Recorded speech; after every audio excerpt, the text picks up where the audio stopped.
Hey you, so on this video, are larger gold coin sizes a good option?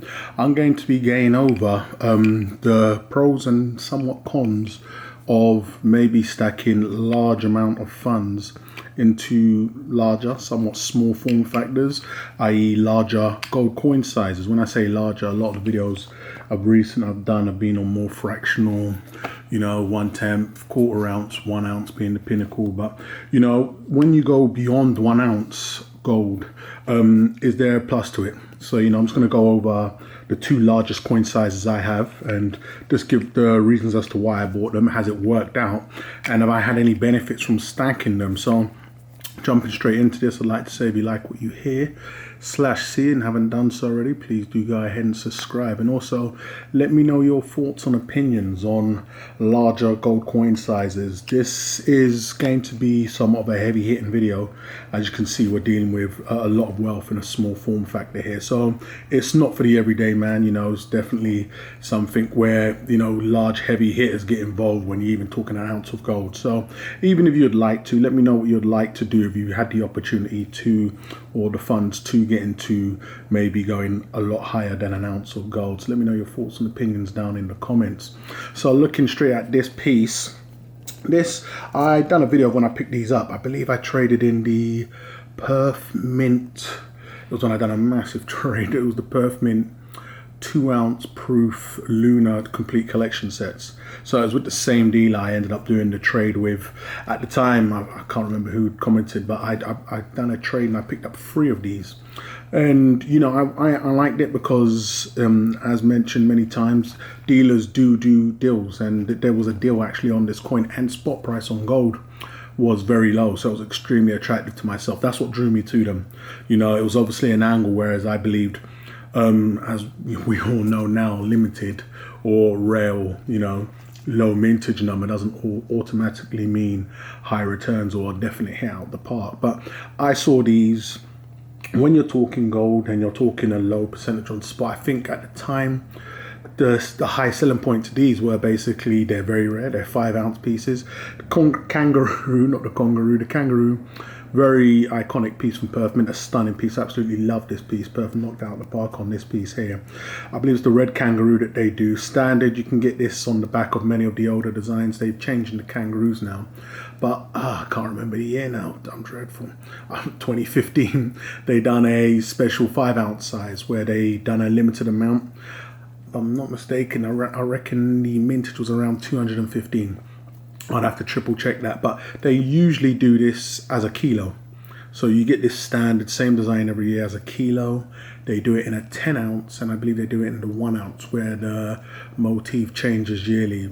I think that's it. So in 2015, they decided to bring it out in a 5 ounce. So it wasn't a massive hit, no surprise, you're getting the same motif, same design, but it ended up being somewhat rare. So, the people couldn't get their hands on them. And it was a good odd-ish size to get. It's not a size anybody and everybody can pick up all the time. Not that there ain't 5 ounce gold coins out there. So these rarely pop up with dealers. I think it's somewhat of a Perth and wherever they've got an exclusive with a certain dealer, or they like to treat that dealer. The dealer may get a fistful of these, and that was the case. So the dealer had a load of these. It was up for sale on the site for quite some time. They rarely do pop up, every now and then also. But I locked in on 3Ds, done a trade with the silver proof sets, the 2 ounce proof sets, not missing those. We'll talk on those and how well I believe they're doing at another video. But here we are, thinking I'd be able to trade them out for a lot more, as I do, but it didn't really work out that way. But as mentioned, because spot price was low at the time, it was very close to spot. It wasn't a massive hit. I was able to break even on the sets that I'd purchased 3 of these. I ended up, well, it wasn't a bad trade, let's just say that, because on one of the trades I think I done a video. I believe I got a load of the gold Queen's Beast unicorn coins. I'll have to look back on the old videos, and a quarter ounce and some silver. So I did end up trading up in terms of gold content weight, like for like, and also got a little bit extra just because of the exclusivity of the piece. But I realized then it wasn't going to be, one of these massive trade-offs because they were so rare and so much in demand. It's one of these coins a lot of people don't know is about. You'd have to explain the story to them as I just did. 5 ounce rare, yada yada yada. But for me, the larger size has not been any of a hindrance. I like I said, I had 15 ounces in total of these, but I did dwindle it down. At one point I had none, but done an in-house trade. So I've got another friend that I released one to. He's happy with it, but if he ever gets unhappy, you'll be seeing it in a video here. One went to a dealer, so to never be seen again, and one's just been traded back and forth between me and a friend, and it's back with me now forever, unless he wants it. And I know it'll be first refusal for myself. But these larger sizes, for me, it's great to put a large amount of wealth into one piece. But I would say, from my own personal experience, if looking at this now, current spot price, if I was to sell this now and got spot price for this, I'd be looking at around £6,000 sterling in the UK wise. That's around $7,800. So that is a large chunk of money in one piece. And it's whether you'd want that much, and knowing what we know and expecting what we expect, will gold ever go higher? So when you put that much in, I'd say you need to be at a point where, if you had a large amount of savings, for instance, would you want to put it all directly into one piece, or would you be better off going into something like a normal standard 1 ounce piece, as we see here?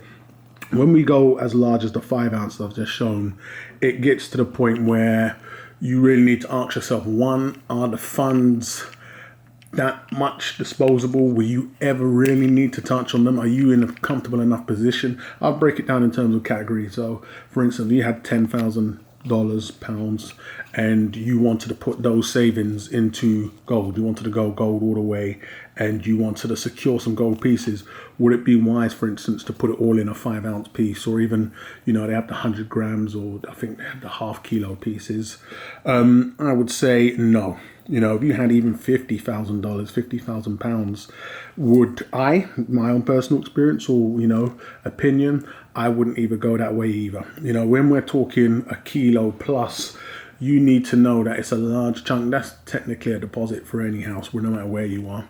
You need to know that if you're going to be putting in a large amount like that, you need to be in such a comfortable position where you're wealthy in many other arenas also. So the larger pieces, for me, the only downsides I've seen to them is that it's liquidating a large amount. There's not going to be a situation, I hope, fingers crossed, where I need to liquidate a large amount if I needed to liquidate and take it all out at once. But I like the flexibility, the portability, and the liquidity of the 1 ounces usually, because it'll more than likely be the maximum I ever need, or I'd need to break off whatever it is that I need. Going to the next more popular size up from the 1 ounce is going to be the 2 ounce. Now with the 2 ounce, you get a bit more flex and play, as we've recently seen with the Una and the Royal Mint coins, and even with Perth Mint. You get more collector coins in this realm, so it has a lot more play. I've picked up a few. Was it a Dragon Phoenix coin? I believe that was a 2 ounce piece, and I eventually did go on to flip that for somewhat of a profit. So there's more play in the 2 ounce area in the collector realm. When you're looking at straight bullion, or foundation, once again, even something like this was a fantastic play with the dealer.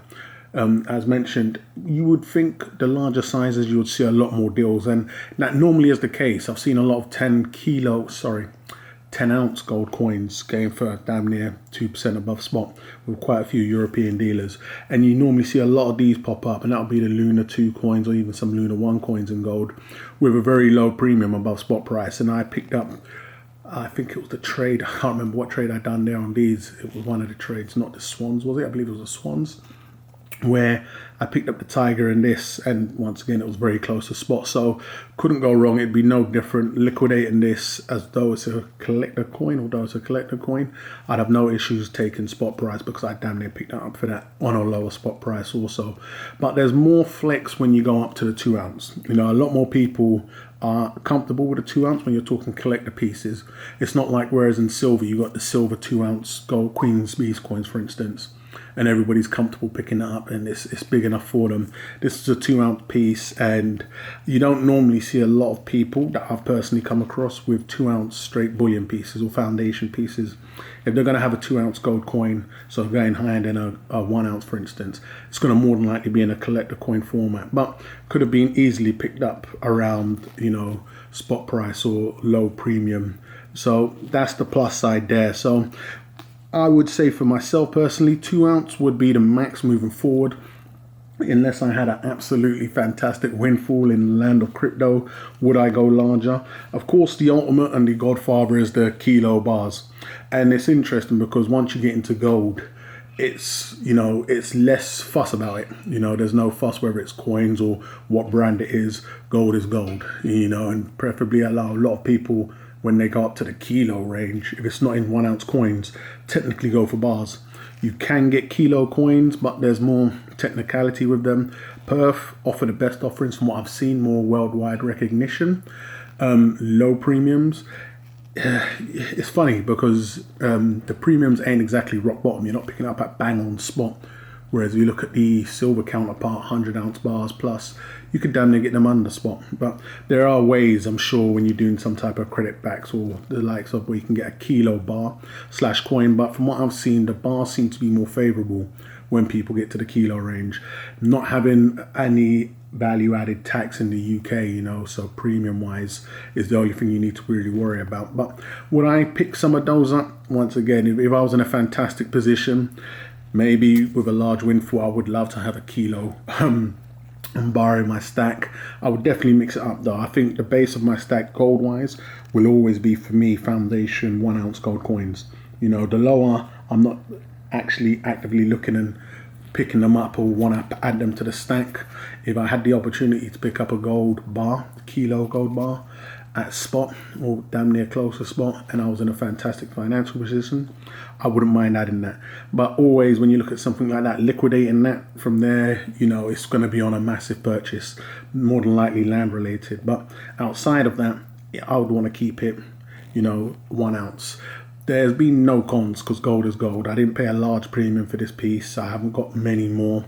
The ones I did liquidate, I came out on top. But, there's other sizes people like. As mentioned, you're normally going to get them in bar format.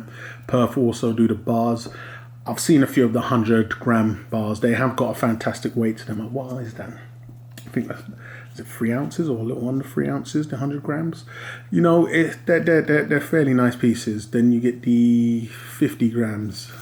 Is it the 50-gram bars? So those are two favorable sizes. I believe it's Pamp that normally lead the way with those. Then you have the Perf. So Pamp and Perf are the most favorable. Lady Fortuna. And then you got the Perf Mint bars. Personally, I wouldn't go too close. Got the Herus, if I'm pronouncing that correct. Then I know Perf also do some type of poured bars. So those are favorable also, but nothing that I'd personally want to add to the stack. When we're looking at these sizes, I'd want to keep it coin-wise. Outside of doing that trade, I doubt I would really have anything larger than the 2 ounce in a collector coin format. But, that is what I have seen as the pros and the cons of owning sizes larger than a 1 ounce. Both were really pushed for a trade or as a trade. So this is how I ultimately ended up with them. I've seen no downside to them. It's not like I've had it, paid a large premium and couldn't sell it. It's a large amount in a small factor, but it's gold when we're talking gold. Both were picked up on deals showing from different dealers that, larger sizes, you can get tiny premiums. I believe 2%, if not 5% above spot price at the time on a low gold spot price and 2% above spot price. So a very well-known German dealer that I deal with, and they had tons of them. So they were both great pickups. The 2 ounces, I could see myself maybe collecting more later on in the future. Same type of deal. They pop up on the regular. Anything this large onwards, I don't think I would see myself doing it again. I'd easily liquidate this into 5 standard 1 ounce gold bullion coins. But that is what I see and perceive as the benefits of going larger than 1 ounce. But would you do it if you could do it? And or would you only go larger? I've got a friend that wants to stack 10 ounce gold coins for the I don't know why, and it's in the Lunar 2 range. Perth are very infamous for doing those also, but I personally wouldn't do that. It's just a bit too large for me. I'd want to keep it in smaller factors. Helps when you're liquidating, it helps having the options, and I believe they're a lot more liquid. But would love to know your thoughts, opinions on the benefits of larger gold sizes above 1 ounce. Would you or wouldn't you? So go ahead and let me know your thoughts and opinions down below in the comments. Once again, go ahead and subscribe if you haven't done so already, and I'll catch you guys on the rebound.